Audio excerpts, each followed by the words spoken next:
Transmission start. Welcome to Where Did the Road Go?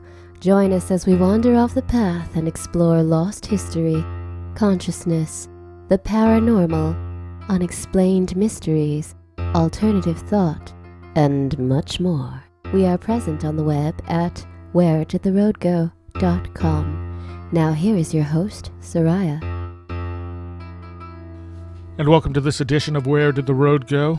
Tonight I'm talking with Keith Linder, and Keith is the guy who is the focus of the whole Demons in Seattle Demon House case that I had Jenny Ashford and Steve Mera on back in, I believe it was October 29th, talking about the book The Fire of House and Whispers.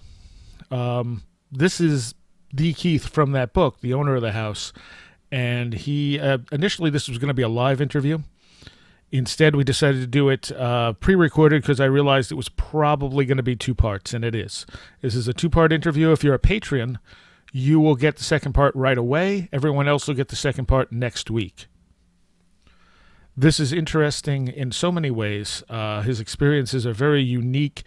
It's almost a too good to be true type of scenario, yet many paranormal groups, including Steve Mera's, have been in there and verified and documented these weird occurrences. So, without any further ado, here we go. All right, I'm speaking tonight with Keith Linder, and how are you doing tonight, Keith? Pretty good. Thanks for having me today. And you have some notoriety in the paranormal world because you lived in a house that's been nicknamed the Seattle Demon House. Yeah, it's been two names actually, or three: Seattle Demon House, Demons in Seattle, as it was coined on the Ghost Adventures show a year and a half ago. But the case is officially called the Washington State Poltergeist case. I think that's the. Okay, and we had Steve Mera and Jenny Ashford on talking about their book that they wrote on this. But now we have you, so you can give us your personal take on everything that happened to you. So, I mean, one of my questions is, were you interested in anything paranormal before all this happened? No, I had pretty much made it through my life up until now, giving the paranormal a second thought, really. I mean, the only time paranormal or things scary in nature entered my mind was around Halloween, give or take, but nothing near close to the experience me and my girlfriend had while living in the new house. Okay. And when did you move into this place? We moved in May 1st of 2012. Me and my girlfriend did, yeah. Okay. And why did you pick this house? I had found this house probably 2 months prior on Craigslist. I had just recently got a job promotion, so me and my girlfriend had been together for 2 years, living in separate places. So it felt like it was time for us to, step it up a little bit and live under one roof. And I found this house 2 months prior to moving in, emailed the landlord. He responded and told me that the house was not yet ready. Somebody was still living in it, but he would definitely give me a call back once, which he did, and he called me back, and then we did the normal, visit the house and whatnot, and the rest is history. I moved in. Huh. Okay. And activity started on the first day, right? Yeah, what's interesting about this is when we went to sign the papers on May 1st, me and my girlfriend, the landlord was there, obviously, and he left maybe after an hour or so. And me and my girlfriend were in the house sitting in the living room on the floor. The house is vacant. It's empty. It's void of electricity, void of everything. And we're just kind of sitting on the floor getting a lay of the land, trying to, see where we're going to put furniture and whatnot. And we both hear a kid cough coming from one of the upstairs bedrooms. And the weird thing about this kid cough, it was very distinct in the way we heard it, because when we heard it at the same time, and we looked at each other and said at the same time, was that a kid cough? And we were kind of puzzled, but we didn't go investigate. I mean, we were so excited about the house, but it was odd. We were the only ones in the home. I think we shrugged it off at that time as maybe outside. noise from outside, but it sounded, when the houses are virtually empty, and this is a big house, things kind of echo and bounce off walls. So it didn't feel at the time it was coming from outside, but that's all we had to go by. So we just shrugged it off. Well, that seems like a reasonable assumption, really. Yeah, exactly. Yeah. But the activity spiked pretty quickly, right? Yeah, I moved in first by a few weeks, and upon bringing my stuff in, and you're moving stuff, you're moving boxes, the movers are dropping my stuff off. Probably a few weeks after I moved in and getting settled, I started noticing things missing, and by things missing, I meant my car keys. Other things that I have are called personal effects. Things were missing, and I kind of thought it was weird in the sense that I've never lost anything in my life. I'm not one of those guys that loses things, but it was weird. And then when Tina moved in a few weeks after me, we both started noticing silverware. Our silverware in our kitchen seemed to be depleting, but we didn't know or could explain why we're running short on knives and forks and whatnot. And we began asking each other questions of, hey, are you disposing of knives and forks when you have dinner, or, when you put your plate in the dishwasher or whatever? And of course, we said no. And then a few weeks after that, I would wake up in the morning and come downstairs to get coffee before I head out the door. And I would see all the cabinet doors in the kitchen open. And by open, I mean every cabinet door, top, bottom, left, right, open. And by open, I mean wide open. And this happened for a couple of days in a row. Obviously, I would ask Tina, were you downstairs last night or this morning? But it just didn't seem weird, because who leaves every cabinet door open, even if they just come down to get one thing out of a cabinet and maybe leave a door open? But once again, shrugged it off, even though I filed it in the cabinet of being weird. I'm still, getting acclimated into the house. So is Tina. We still got things to unpack. And then a few days, probably about 2 months into the house, we're watching TV in the den area. I think we're watching Netflix.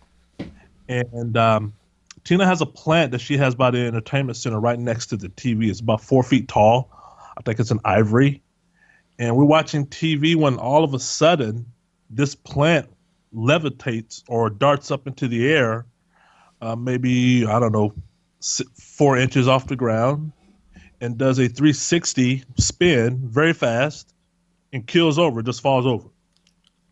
And this is not something we're seeing out the corner of our eye, because the plant is right next to the TV. We're already watching TV. The plant rises up, keels over. And I look at Tina and she look at me, and that's when we knew then that we might have a spirit on our hands, even though we didn't know what kind of spirit. We thought it was a kid spirit, because when this happened, we reverted back to hearing the kid cough. And the objects missing of silverware, my favorite coffee cup. It just seemed very innocent at the time. I mean, at the very least, okay, we have a kid spirit. It likes to take things. What do we do? And we just sort of marinated on looking online as to what do you do? And I guess the ball was pretty much in its court on what it would do next. Okay. So it definitely had a trickster sort of element going on. Yeah, at the earliest, it seemed like it was, trying to get our attention, letting us know that, hey, we're not the only ones there. I remember the day I lost my coffee cup because I had a housewarming party, and my friend who doesn't drink wine drinks coffee. So I said, well, you're a guest in my house. I'm going to give you my favorite coffee cup, the one my mom gave me. And she left it on the counter. And then the next day, that cup was missing. That cup has never resurfaced. The silverware, like I said, started depleting. And then we had the plant rise up. And then my car keys were still missing, and they're still missing to this day. And that's the really weird thing, because in a lot of these cases, it seems like the stuff reappears, but your stuff just is gone. Yeah, the majority, 99% of the stuff they would take of mine and Tina's, we never got back. The flip side of that is also during this same time frame, items are appearing in the home that neither Tina or I own. So while we're having a instance of missing objects, we're also coming downstairs and seeing um, kid trinkets, and that's why we kind of held on to the kid theory for a while because we're seeing kid earrings, jewelry, and these are items wide open. They're not somewhere that you would think, oh, these are from the previous tenant. No, these are on the staircase, the counter, the kitchen table, and it was just weird because we were like, we don't own these. This is not ours. We don't have kids, so we can immediately deduce that this is not something that we brought into the house with us. And yeah, a lot of the stuff that we had got taken has never returned. And at this point, there was nothing really malicious. It was more playful and tricksterish. Did you ever look into like the people who lived there before to see if anything happened with them? Well, at this phase, I was starting to. I emailed my landlord, and I asked him, especially once the loud banging started, which happened soon after the item started disappearing and reappearing, was the loud banging. So I just kind of emailed. I didn't want to, expose myself or tip my hand with my question because I didn't want him to think that I was weird or having buyer's remorse. But I kind of asked him, "Hey, do you still stay in contact with the previous tenants? Because I have their mail. Some of their mail still comes here. I would like to forward it to him." And he was like, very nonchalant, said, "Well, just send me the mail. I will send it to them. I'm not able to divulge their current location and whatnot, but if you want to send it to me, I'll be happy to forward it to him," which I did. But then I asked him also, because he hasn't lived in the house. The house is 10 years old. It was built in 2005. He moved out early 2007, so he never really was in the house, maybe about a year and a half. So I was trying to see if he had ever experienced anything weird. But once again, I'm trying to do it in a way not to tip my hand. But I did ask him, "Hey, did you, maybe that's why you don't live here and maybe why you put it up for rent, but is anything weird going on with the attic? Because we hear noises coming out the attic at night." And his reply was, "Well, maybe there's some raccoons or possums up there, and if you want to have it inspected, let me know. I'll pay for it or I'll take it off your next month's rent." So yeah, we had that back and forth several times during my stay at the house, and it took 2 years before I finally was able to catch up with the previous tenants, and that came in 2014. And how I did find the previous tenants is I took the first and last name off the envelope of one of their letters that came in the mail, and I looked them up on Facebook. And lo and behold, with Facebook's current technology of searching, I found them. They moved to Yakima, Washington, which is 4 hours from me. And I emailed her, but in emailing somebody, you're emailing a total stranger. How do you enter a conversation and say, "Hey, my house is haunted"? Yeah. How do you, interject it? And she may come back and think I'm weird or whatever and leave me alone, you're harassing me, or how did you find my information? So I had to be very careful, and I didn't want her running to the landlord saying that I have contacted her. But I said, "Hello, my name is Keith Linder. I live in Bothell, Washington. I think I'm currently residing in the house that you once lived in, and I'm only emailing you because we're the current tenants of the home, and I would like to know why you were living here. Did you experience any weirdness?" Now, this was sort of how can I say it, a eureka moment or a revelation moment, in the sense of her reaction when she got my email was yes, yes, yes, and yes. Huh. And she was very put off in the sense, but she said yes 4 times, and she said, "But I'm not ready to talk about that yet." And I was like, "Okay, that's fine. When you are ready to talk about it, feel free to email me back." And she said, "Well, let me gather my thoughts, and I will get back in touch with you." It took her about 2 to 3 months to get back in touch with me. I didn't want to email her constantly and say, "Hey, have you gathered your thoughts yet?" Because her reaction alone sort of match the phenomena that we were currently experiencing because we're now 2 years into the home. But she did reply 2 months later, and she said, "Hey, me and my husband wrestled with this. Sorry it took so long for me to contact you, but I just want to let you know for us, living in that house was a living hell. It was a living hell for us from day one. They only stayed in the house 5 months. And I never told her the phenomena that we were experiencing because I didn't want her to feed off of me, but she said that they experienced a loud banging. They experienced being locked out of the home. Sometimes even with the child in the home, she would be locked out. Sometimes she would go out to the patio or whatever and get locked out. They also experienced waking up to discover the cabinet doors wide open. She had a nanny, a live-in nanny, who also experienced the phenomena and quit that day when the nanny experienced phenomena. So she was very detailed about their level of experience, even though the short period of time of 5 months, where we were now 2 years plus into the home. And then that's when I opened up and told her at the time what we were experiencing. And she was like, yeah, the house was a living hell. Her husband and herself had just got back together. They separated, almost divorced while living in a home. And one of her children, her child, got sick, developed meningitis while living in the home. So that was very, for me and Tina, we see things, we live things, we know what we see is real. But one of the things we're often asked by paranormal investigators, family, friends, and it's a logical question to ask is, did anybody before you experiencing anything? Because it adds to credibility. I mean, she's a stranger to me. Yeah, yeah. Plus, And, plus it suggests it's not coming from you necessarily. right. Did we track this home? Did it follow us in? And like I said, we didn't have phenomena in our previous places, but like I said, you never know. Maybe something followed you home elsewhere. But once again, the questionnaires that I filled out when I had paranormal teams come in asked that very question. Hey, have you ever played with a Ouija board? Hey, have you ever went to a seance? Have you ever went to a palm reading or anything that may have tracked to something to attach itself to you?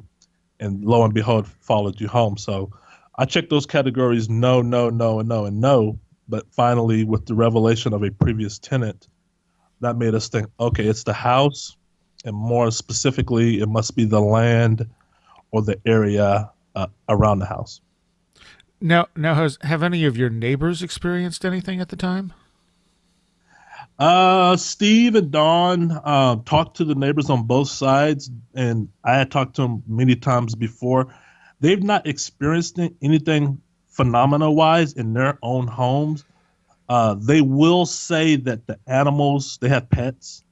The neighbor to my right says that his dog does not go to the left side of the house. That would be the side closest to ours. Our neighborhood is very tranquil. People walk their animals and pets and whatnot. A few neighbors have come forth after seeing ghost vans and ghost trucks in the front yard, have come up and said to me that their animals will not, poop or whatever in my lawn or whatever, which is, I guess, kind of good. But Yeah, no kidding. But the animals won't do that themselves. But nobody's outright said that they've had weirdness in their own homes. And I've asked, I mean, I don't go knocking on doors asking, but when people come talk to me, especially once it became known in our neighborhood that, our house is sort of haunted, but nobody's had anything weird to their knowledge. It's one of those weird things. If it's land, why this house? I mean, it's over 150, 200 houses in my immediate neighborhood. At least 5 on either side have never said of anything weird.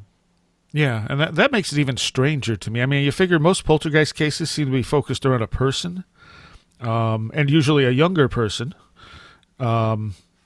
And you would think if it's location related, it would not be so isolated just to a house, unless there's just something with the house.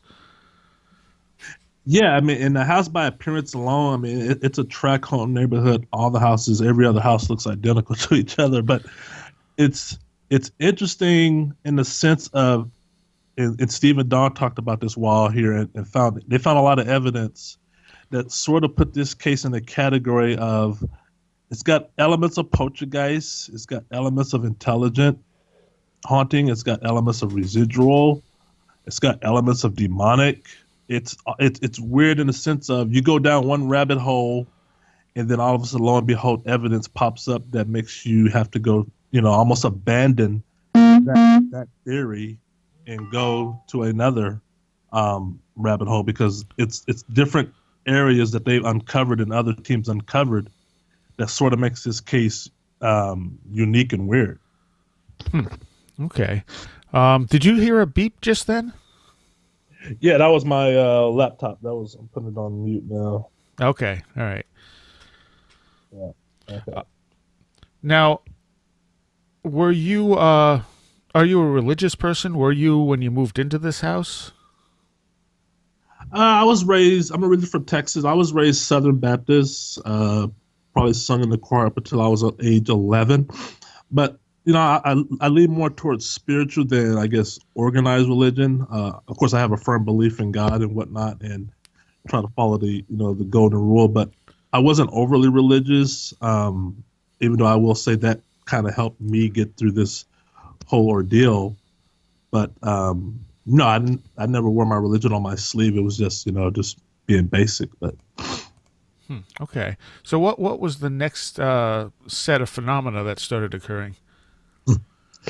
well, it seemed once the plant levitated, it seemed that everybody was of the understanding that, okay, we're not alone. And the spirit's like, okay, we got them believing in us now. And that's when the loud banging started. I mean, the first loud banging, I think me and Tina were in different parts of the house. I was upstairs or she was downstairs. And you hear this thunderous bang, but you can't tell or where the source is. It's just a series of 3 loud thuds. And it sounds like it's coming from either behind the wall or behind the ceiling. So Tina and I met in the hallway, and we're both like, what was that? After that, it seemed like everything was on a synchronized clock because every night the bangs would come around in and around the same time, give or take 30 minutes. Keep in mind the cabinet door stuff would still happen. Items appearing and disappearing would still happen. So it would just be a new phenomena every other week in addition to the phenomena that are already happening. The banging is what probably made us be like, okay, we don't think it's a kid because it's banging, we can't sleep. So we looked online, looked up information on how to deal with a spirit, and the thing we kept running up against was, try to talk to it, try to walk it into the light, try to tell it to stop, try to be assertive, and kind of don't put your foot down, but try to let them know, hey, this is your house. Can we all just get along? They seem to respond negative to that because the more we would say those type of things, the loud the banging got. Then that's when the objects started being thrown. You're walking downstairs, you're sort of looking at the ceiling trying to talk to, you don't even know what you're talking to, you're just talking, saying, hey, can you leave the house? Can you please be peaceful tonight? And all of a sudden, a plant gets thrown, not at you directly, but definitely in your vicinity. So with the plant shattering in 1,000 pieces, we stopped talking. And then that's when we started saying, okay, we want to get the house blessed. And we contacted the local churches in the area, and 2 responded, and they came to bless the house. And we thought that would make the spirits be quiet for a while. It did for a few weeks, but then the banging would return. And then when the banging returns, here comes the door slams. And by door slams, I mean your sleep is dead of night. Most people sleep with their doors open. We do. And the door would slam shut and wake both of us. You wake up, dart into the hallway. Thank God nobody is there. And this went on. So now we got door slams in the middle of the night. The door slams became so frequent, we had to prop a pillow between the doors just to keep them from slamming. And After that, it was just pretty much a loop, if you will, of all the phenomena kept happening. And we're still in the summer of 2012. And then the early fall of 2012 is when I finally first saw what I call the Gray Lady, who was, well, I think is referred to as an apparition because I was in my office and Tina was taking a bath and I was watching TV on my computer. And we had had a lot of light phenomena of lights going off and on in the house. That whole week I had having lights be turned off in my room, or I would leave my room to go get coffee or tea or whatever and come back, my light is off. But this time I was in my room and my back was faced to the TV and the light clicked off. Now we all have those light switches when you click the light off, it makes that little click. And I heard the click. So when I heard the click, I looked in the direction of my light switch, and there in the doorway was this woman. Now the interesting thing about this woman, number one, is she's not Tina, my girlfriend. Right.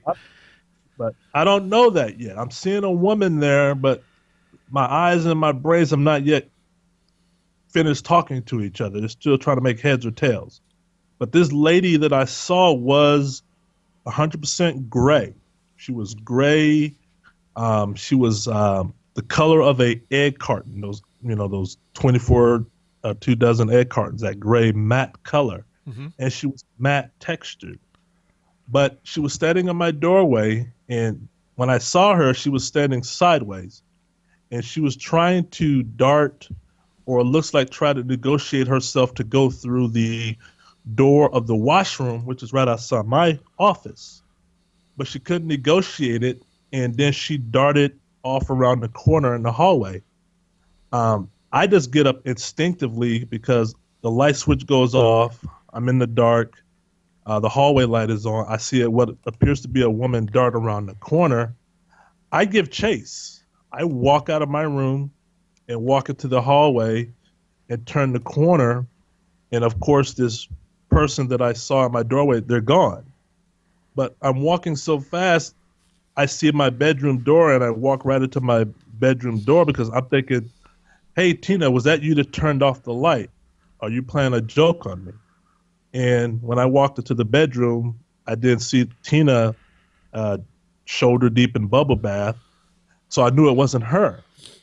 And then Tina looks at me because she sees a look on my face. I have this wide look on my face. It's almost cliche in the sense of you look like you just saw a ghost, because that's the look I had on my face when I walked into Tina's room. And that's what I said to her, because my brain had now caught up to my eyes, or vice versa, and deduced that wasn't Tina because Tina's taking a bath. And I said, Tina, I just saw it. And she's like, what? I'm like, I just saw it. It turned off the light in my office. The only reason why I'm standing in front of you now is because I thought it was you. And I just was trying to catch up to you when you were walking to say, hey, nice prank or whatever. And she said, no, I've been here the whole time. I'm like, yeah, I could see that. So that made us put down the theory of it's not a child. And the lady that I saw, she had, she was, I can't really say her age, but I just pin it between 45 and 60. But her face, I remember her expression on her face was, she looked very tired, very worn out, but she looked very mischievous. The whole light thing was something like she was doing. It looked like she was surprised that I saw her. She was very surprised in the sense that he saw me. I need to get away, but I can't go into this washroom door. And then by the time I got into the hallway, she was gone. Huh. And was that the only time you saw her? For that year, for 2012, I would see her again in 2014, late 2004. This is after even when Ghost Adventures had left. I saw her in the hallway again. This time, it's a little bit different. Tina was in the driveway, vacuuming out her car, and my window was open, so I'm hearing Tina vacuuming. And as I'm in my office, I hear somebody walking through the hall, and it sounds like they have I don't know, sound like they like rustling paper. I don't know if you get a lot of newspapers and crumble them together. That's the sound that I kept hearing, and it would not stop. So I was like, somebody in the hallway, and I looked toward the doorway because the sound was getting louder as it was coming past my office. There's another bedroom past my office. You have to pass my office to get to this other bedroom. So I'm waiting for this sound to catch up and turn the corner because it sounds like it's headed my way. And I'm looking, and lo and behold, there she is again. She has something in her hand. It sounds like rustling paper noise, but I don't know if it was paper. She has something in her hand, and she's all white this time. And this time she doesn't make eye contact with me. I don't make eye contact with her. She just goes parallel into the opposite room next to me. And I get up again, this time a little bit more hesitant than before. And then when I walk into that room, she's gone again. That would be the second time I saw her. The third time is when I'm sitting at the kitchen table, and she comes down the stairway and peeks around the wall and is looking dead at me. I'm on my computer. I work from home, and that night I was working from home. And I felt like a feeling of all eyes on me, and there was a lot of pacing upstairs. So I looked, and I'm circling the room with my eyes, and then finally my eyes locks onto the stairway, and there she is peeked around the corner. As soon as I see her peeked around the corner, she darts back. That time I didn't give chase. I was not in the mood to give chase that time. Now, did you see any other apparitions other than her? Yeah, the other apparitions. It's funny you should ask that question, because the apparitions that I saw besides her, I think Steve got on one of his motion cams as part of the evidence when they were here back in April. I had always described to people what I see as, or I call them little shadow. I don't know if you ever, I don't know how old school you are with movies or horror movies, but you ever remember that movie Gremlins or Critters? Oh, yeah, yeah. Especially Critters, those little spiky, whatever porky things. Well, those things in shadow form only, that's how tall they are, roaming and running around the hallway. And they cling to the outer rims of the house, especially the shadows. And they almost only circle the rim or the frame of the house. But you see them in the shadows. And once again, they primarily hang around the hallway, which in fact is the most active part of that house. Our hallway was always the most active area of the house. Second to that was the office, and then the kitchen or master bedroom. But they're that tall. They're about, I don't know, maybe a foot or less tall. I've seen up to about 5 of them. And I'm talking about shadow. I could discern. But what's interesting is at this stage, I'm starting to draw what I see for record keeping. So when I see them, I whip out a piece of paper out of my printer tray, and I draw it immediately. I draw it down immediately, and I draw all this stuff, scan it, upload it, and save it. Lo and behold, Steve Mera comes 2 years later after the fact and places a motion cam in the hallway of April of this year. And when he places this motion cam, it takes snapshots of whatever it picks up. And it must have picked up about 30 images, and we don't know what this is. I mean, the hallway is vacant. Everybody is downstairs. I think Dawn was even in the woods at that time. And the motion cams are going off constantly. An hour or so later, when we review the footage, what he's caught on his motion camera software is almost identical to what I've been drawing of what I've seen. And it's so profound because when I saw that on his computer, I was like, hey, let me show you something. And I showed him, this is what I've been seeing in that hallway, the same hallway you just brought this motion cam down from. And I've been seeing these things. And his mind was just blown away. Everybody's mind was just blown away. It was just, it was just that unreal. Huh. Okay. Let me ask you this: was there anything? I mean, aside from moving into the new place, was there anything in your house that was, or in your life that was like in disarray or severely changing at the time? Well, change it for the good. I mean, the reason why we moved into this house in the first place was I had just got promoted to manager. I'm an IT project manager, and at that time I was being promoted to manager, to where I was a supervisor and had 14 people reporting under me. But I view that as a positive, but Right. nothing in the sense of, um, you know, turmoil or vexing or whatnot. No, none of that. And I tried and thought real hard because, and I still do, because we're trying to find out, the aspect or the common denominator as to, what this stuff is and why, because it's very interesting. The first house I ever got for myself, and this is the first house I've ever got for myself and my girlfriend, turned out to be haunted. Okay. I'm I'm 47 years old, moved into the house when I was 44. And this just seems, I don't know, it just seemed funny or laughable in the sense of your first house, this happens to be haunted beyond the extremes. And it took a while for me and Tina to reconcile the fact that saying we have a haunted house is sort of putting it lightly. Because I mean we've had three Bibles catch fire, crosses burning, a 400-pound armoire get tossed from one room to the other like it was a matchbox. Um, Things levitating, the poster catching fire.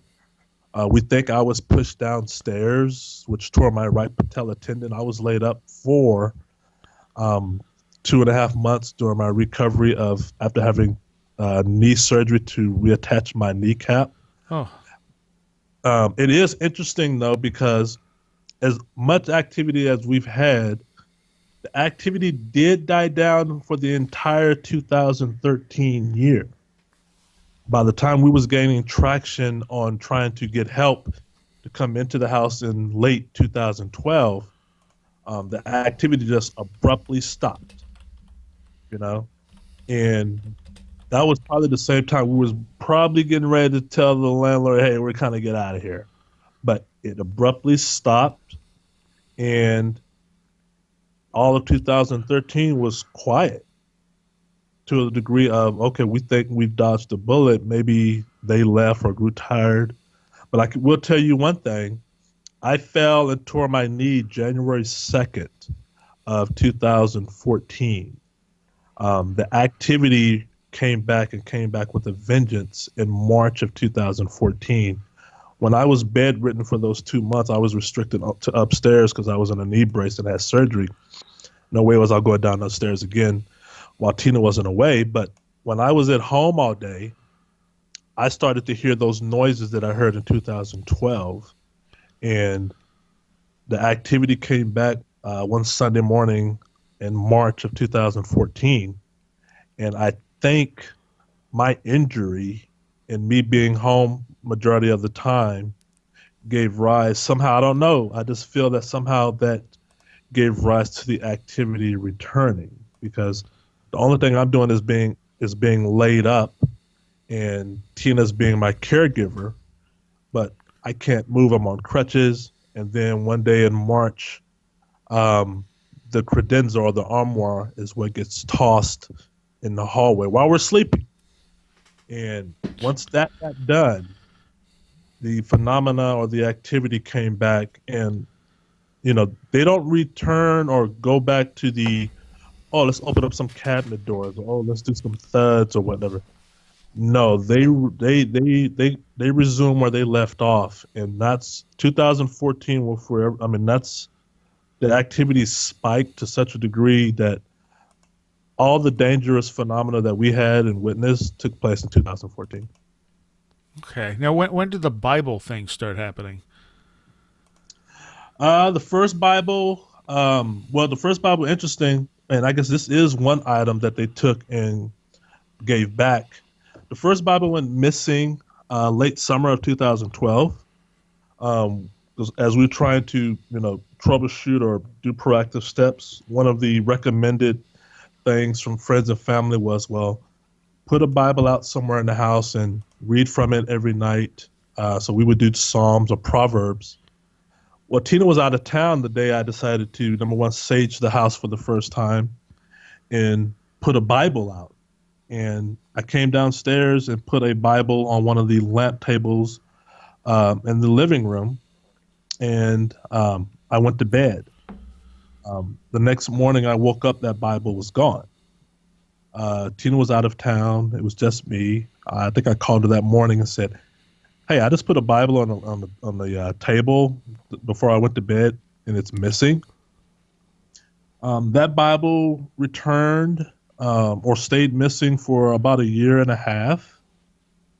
It did return once again around March of April of 2014 because when the activity threw the armoire across the hall and woke us up, and the loud banging resumed, the light fixtures in the hall exploded that same morning. So we did get a paranormal team to come in that Sunday after all this activity had happened because it was just total chaos. I mean, if you ever wake up and think that your house is under attack, think of, a tornado passing by. And that's what it was like. It was like a twister was passing by, except for us, a twister was inside the house. So we must have Googled about 20 names and found a paranormal team that could be Johnny on the spot and come right now. So they came and they spent about 11 hours with us and conducted their investigation, and the house sort of settled down.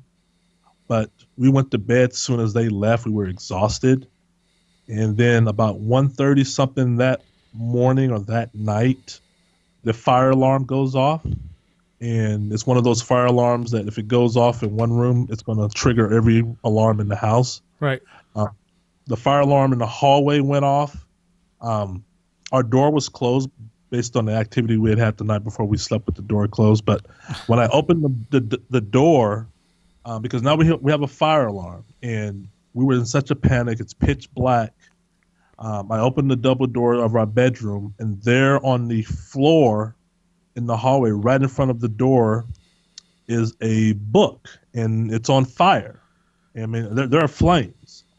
And I look at it, and out of this knee-jerk reaction, I use my foot to close it. And in closing it, I douse the fire. And when I closed it, I looked and remembered that's the Bible that I put on the table a year and a half ago. And it's smoldering. It's got ash and smoke and whatnot. Tina's right behind me. And I pick it up. And I realized when I picked it up, once again, yeah, that's the Bible. I feel a bulge in it. And I'm like, oh, there's something in it. And there was nothing in the Bible when I put it on the lampstand table a year and a half ago. So now there's something in it. And I reopened the book, ash and soot went everywhere. And there in the middle of the Bible is a burnt, scorched wooden cross. This is the wooden cross I had bought 2 weeks ago. And I bought this wooden cross off Amazon. It's from Jerusalem. And it's from a tree off near the River of Jordan. I bought it off Amazon, and I hung it over our bed as a protection measure. And we saw this cross every day. It's about an inch tall, maybe 2 inches tall. And it was over our beds. Well, not anymore. Now it's in this Bible, and it's scorched and burnt like the pages of the Bible. And I looked at Tina, and I'm like, this was over our heads when we went to bed. Okay, you cannot miss this cross above our heads. I would have noticed immediately had that cross been missing before I laid my head down. So It took the cross above our heads while we were sleeping, put it in the Bible. I don't know the chronological order, but and brought the Bible back, which was missing for a year and a half, and that was the first Bible that caught fire. After that, the other two Bibles, there would be a Bible burnt for the next 2 weeks thereafter, because in calling the church and calling the paranormal team who had just left that night, the thing was, okay, be firm. Obviously, you have something malevolent, and we was really trying to exploit the religious aspect of trying to throw light against darkness. So when that Bible got burnt and scorched, I took out another Bible and put that on my bookshelf, and then it would just start taking every Bible that we put out. They would go missing for either a series of a couple of hours, but they would always return in another part of the house, and they would be burnt when they returned. Now, do you think it was sort of mocking you with this, or do you think it was had an aversion to the Bibles? I think it was both. I think it was letting me know that the Bibles have no effect on it. I think it was really mocking in the sense of, hey, you got Bibles to give, we got Bibles to burn. In a sense, like I said, the cross itself.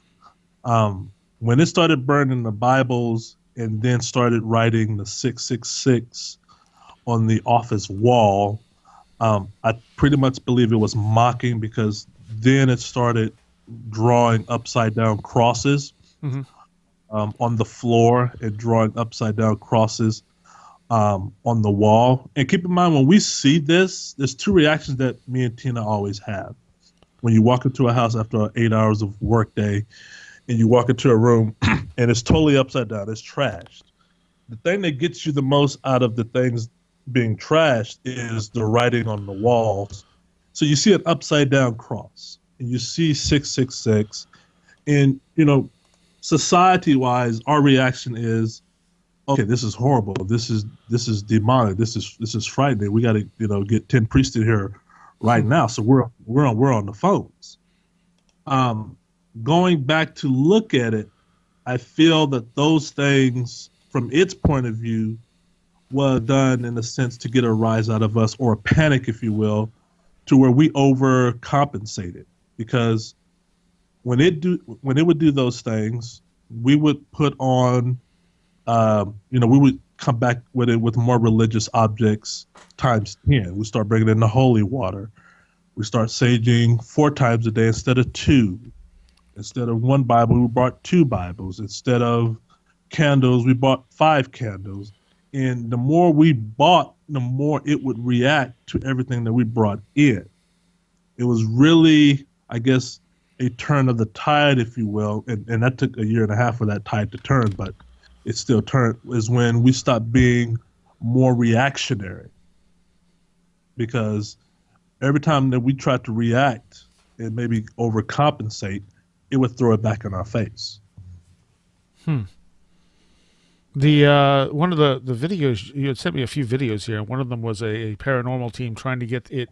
It was one of the burnt Bibles, and they were trying to get it to actually turn pages, and it actually started doing it while they had the camera on it. The pages started moving. Yeah, there's 2 things in addition to the pages moving about that video. That was Carissa Fleck and Nikki Novell. They both are paranormal investigators from the East Coast, out of the Massachusetts, Connecticut area. And they had spent 2 to 3 weeks in the home. And this was one of the last nights of their visit. I had already gone to bed, and I think it was one of the ladies' thought experiments of, let's take one of the Bibles that caught fire and see if we can have a session over it.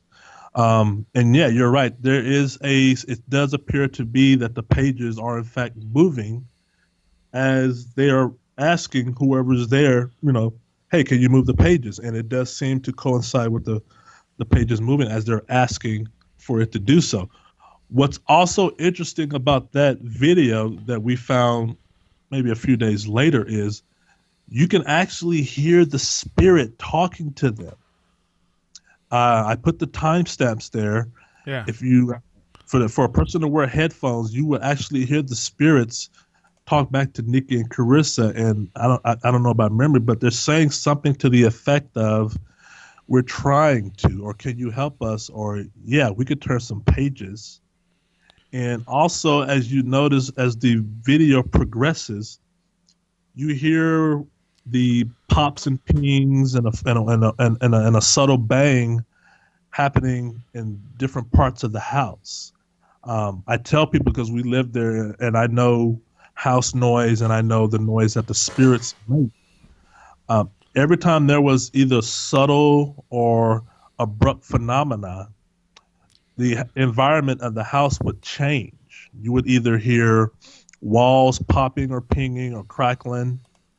Sometimes the lights would go off and on before an object got thrown.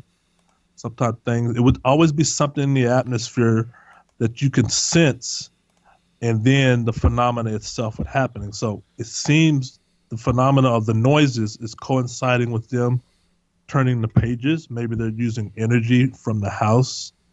But yeah, the EVPs that they caught, the disembodied voices, in addition to that video, just adds more weight to, this is not being, this is not wind, it's not draft air, it's not a fan or whatever.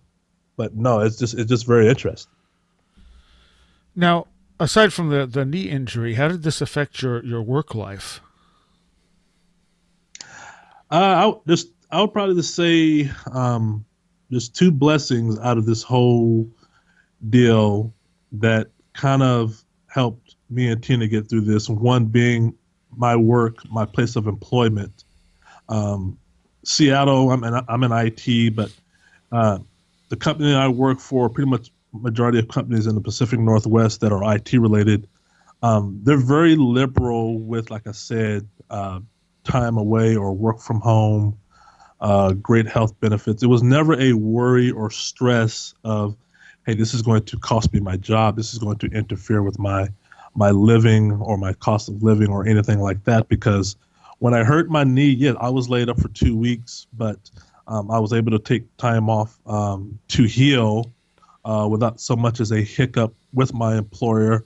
Keep in mind, there have been times where I've been at work and my motion cams would go off. I would log in from work to my motion cams and see my house being attacked by these spirits. And I would just walk, when I abruptly walk out of a meeting, but I would leave work to go home. But it was never, hey, this is, affecting job performance, or Keith, you're never here. Because I told my coworkers early on about my house situation, and boss and friends and people I work with, because some of them have been to the house and witnessed it themselves. They were just uber understanding. I mean, they thought it was crazy. They thought it was unbelievable. They would never live there.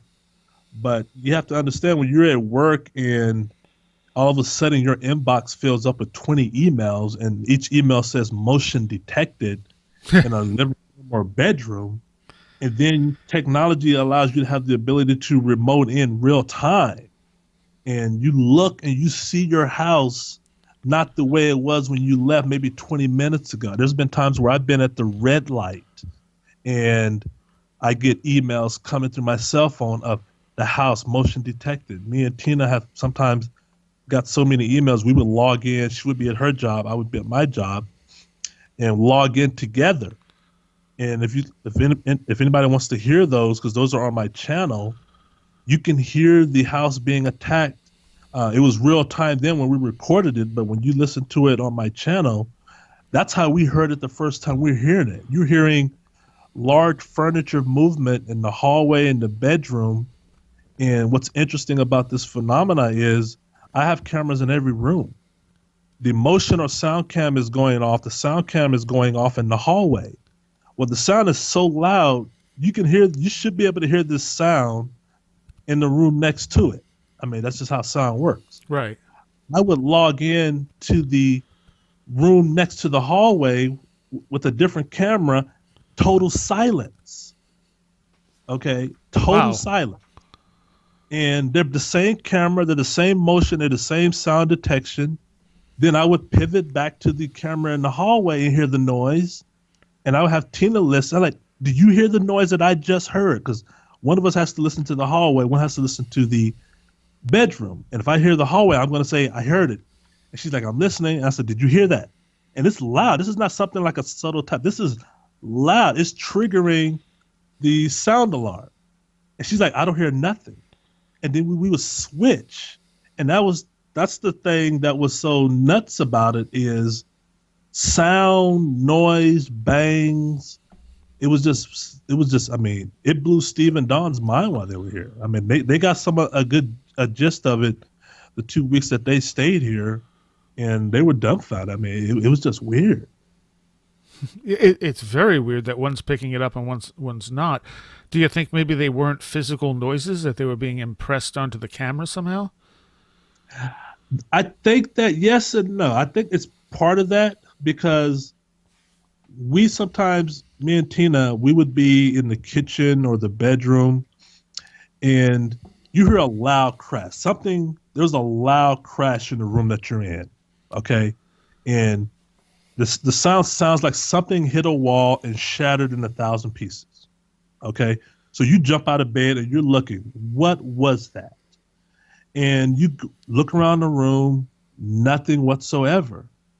And then 5 minutes, you come back. There on the floor in the corner of the room is a plate shattered in 1,000 pieces and a hole in the wall.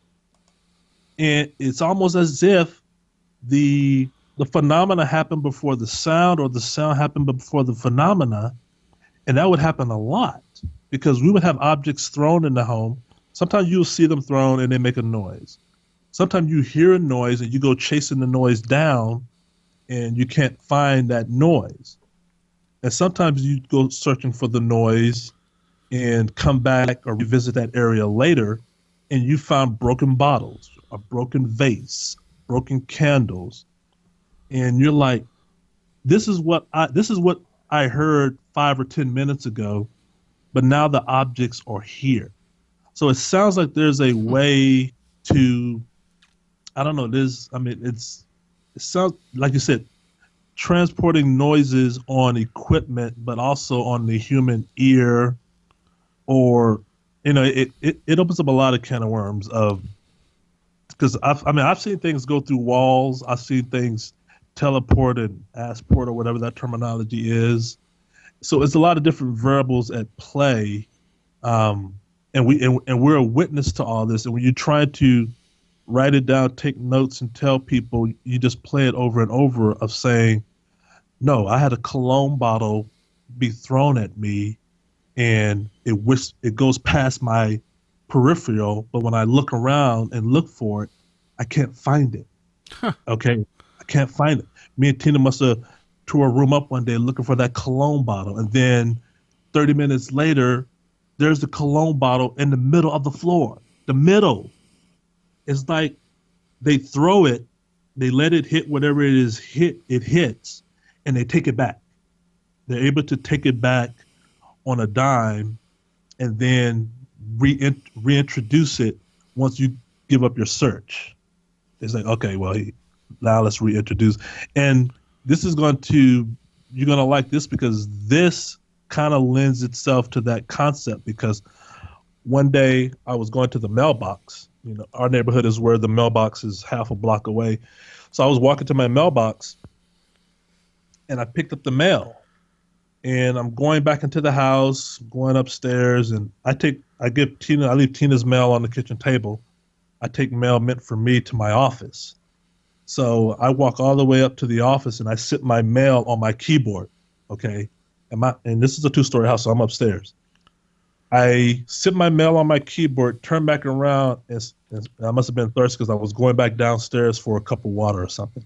When I walked out of my room, I'm now walking through the hallway. I get to the staircase. The mail that I just put on my keyboard, about 5 envelopes, are sitting on the stairway. Wow. They beat me. They took my mail. Okay. and beat me because I didn't make no stops. I didn't stop to the room. I didn't stop to the bathroom. It must have been less than 5 seconds between my office till I got to that staircase, maybe 3 seconds. And I got to the stairway, and my envelopes were sitting there. And I'm looking puzzled, and I pick them up. I'm like, wait a minute.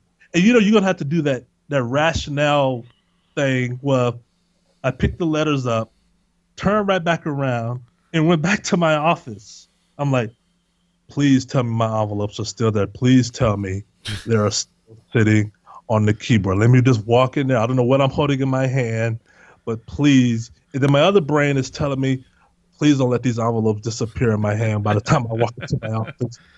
Please. I don't know which one I want to experience. I don't know which one. I walk into my office. Those envelopes are not on the keyboard. Huh. Not on the keyboard. So they took it and beat me to the stairway and sat it there. That's what I can't figure. And there's a because there's a sensation or I can't think of the word, but there's a I don't know appreciation, if you will, of trying to understand how do they do that. Okay, if they kept it on those terms, I could live with them for the rest of my life. It's when they take it to that level of, oh no, we're going to throw a chair and watch a chair materialize or whatever. That itself is unsettling. But the aspect of how did that whole thing transpire, and that happened a lot. I mean, it just happened a lot. What it almost seems like with the sound stuff, like reality's out of sync. Like you're watching the video, but the audio is behind, or vice versa. Yeah, it's almost like a what is that? You got two tapes side by side, and one's ahead of the other one by a fraction of a second or a few minutes. You're showing the same movie, but one movie is ahead of the other. Yeah. And it seemed they're able to switch lanes. I'm not a physicist or astrophysicist, but some of the theories I've read about, especially when I started experiencing this stuff, is there seems to be a way from a time dimensional point of, you have multi-dimensions that we all live in. There are many dimensions that we can't see that happen all around us. Some fade in, some fade out. Whatever these things are, they're able to, jump in between them at will. If you go by the quantum theory, the equation talked about by Stephen Hawking, God knows a lot of other physics, is there's thousands or a billion yous and me's, okay? Just out there. We'll never see them, but there's 1,000 or a billion of you and me specifically.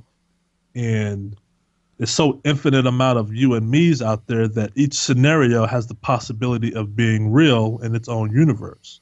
But if those scenarios crisscross, then that's where the weirdness thing happened. It seems like these things, for whatever reason, and I don't know, I'm not even close to knowing, they are able to exploit that, or they live in it or take advantage of it because, like I said, when we see, we had a paranormal team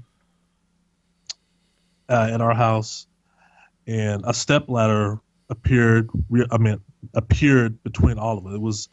The stepladder was in the kitchen, and we all migrated to the master bedroom they wanted to conduct an EMF in the bedroom, so we followed them. And as we're all talking in the bedroom, you blink your eye, and nothing is in the middle of all of you. We're kind of standing in a circle and having a conversation, and within a second, there's a stepladder in the middle of all of us.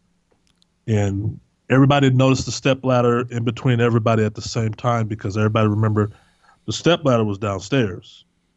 And nobody has come into the room. We all came into the room together, but now we have a stepladder in between all of us. And it happened within an eye blink there was never it's just instantly. All right. Well, let's stop part one right there because there's still a bunch of stuff we have to talk about. Why don't you tell people where people can find your videos and anything else you have online? Yeah, so if you want to look at some of the videos that I just mentioned, I have a YouTube channel, and this is where I think I started this probably in 2000, late 2012, 2013, of all the videos that I would just capture while living in the home. So I have a YouTube channel.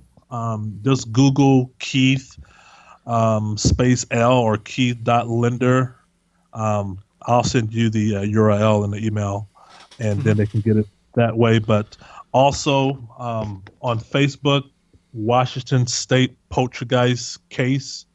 That's where all the updates are relating to the Steve and Dawn investigation. All the evidence related to the Nikki and Carissa investigation. It's all kept up there on the Facebook page.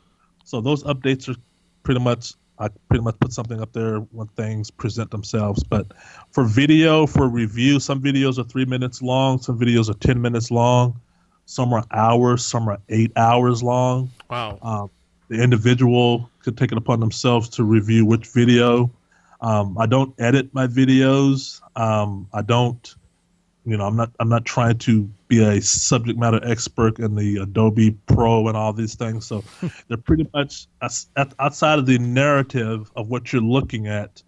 How you're viewing it on YouTube is how it's stored on my hard drive at home. And that's why some of the videos are 8 hours or whatnot, because some of the phenomena, what really impressed Steve when, he took this case last year was he listened to one of the videos, and I think it was 6 hours long.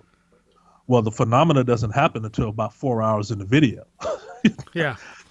I'm not one of those people who are just going to edit down to the phenomena, because I want listeners to sort of experience it how we experience it. I want you to find it unexpected.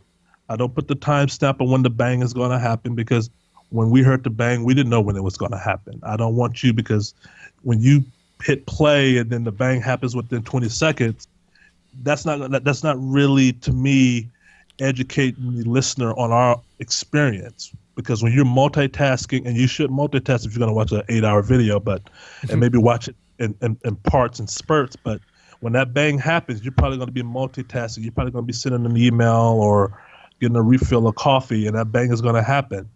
And that's going to sort of paint the picture for a listener or viewer as to how we heard it and how we experienced it. Because some of those videos we're asleep. Some of them I'm asleep. Some of them the house is empty. Some of it we're in the room or not in the room or in the next room over. Sometimes we're just monitoring remotely. Sometimes the paranormal team is monitoring it from half a country away. Nikki and Carissa monitored my house for a year via remote before they even came on site. So, channels have a lot for anybody to pick and review and look at.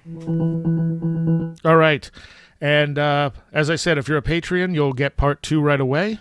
Otherwise, I will be putting part 2 up next week. If you want to become a patron, go to wheredidtheroadgo.com. There's a link right there on the page. Only $3 a month gets you extra content and multi-part interviews all at once. So, all right.